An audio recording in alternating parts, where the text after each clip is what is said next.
Kasal kami ng asawa ko, lumipat kami sa baryo kung saan nakatira ang kanyang ina, si Nanay Minda. Tahimik ang lugar, puro bukirin at iilan lang ang kapitbahay. Akala ko payapa ang buhay doon, pero hindi ko akalain na doon ko mararanasan ang pinakamalaking bangungot ng buhay ko. Unang gabi pa lang, may kaibig na may kakaiba na akong naramdaman.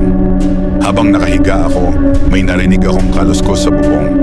Para bang may mabigat na nilalang na naglalakad. Nang tumingin ako sa bintana, nagulat ako. Si Nanay Minda nakatayo roon, nakatitig lang sa akin sa dilim, nakangiti ng malamig. "Nanay, gising pa kayo?"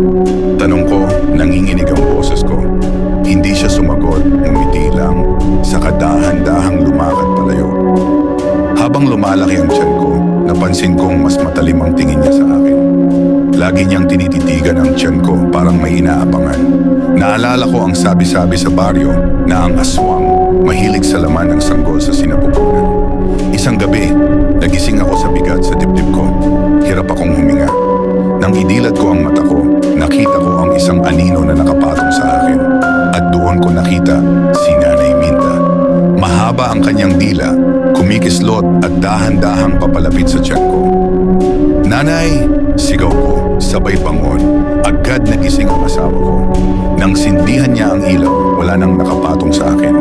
Pero nandoon si Nanay Minda, nakatayo lang sa pintuan at nakangiting nagsabi, "Nanaginip ka lang, iha." Pero alam kong hindi iyon panaginip. Ramdam ko pa rin ang lagkit ng dila niya sa balat ko. Naisip kong tumakas, pero ayaw ng asawa ko. "Hindi gagawin ng nanay ko yan," sabi niya. Pero isang gabi, sa ikasiyam na buwan ng pagbubuntis ko, bumigay ang lahat. Biglang nawala ng kuryente sa buong baryo. Tahimik na tahimik, maliban sa malakas na kalabog sa bubong at sa isang garalgal na boses na umalingaw-ngaw. "Sa akin ka na, apo." Nang dumating ang asawa ko galing bukid, nakita niya ako sa kama, umiiyak at duguan. At doon niya mismo nasaksihan ang katotohanan. Ang sarili niyang ina, nakaluhod sa tabi ko, nangingitim ang mga mata, nakalitaw ang matutulis na ngipin at kumikislot ang mahaba niyang dila, pilit kinakain ang sanggol sa sinapupunan ko. At doon ko lang naramdaman ang pinaka nakakatakot na katotohanan. Ang biyenan ko ay isang aswang.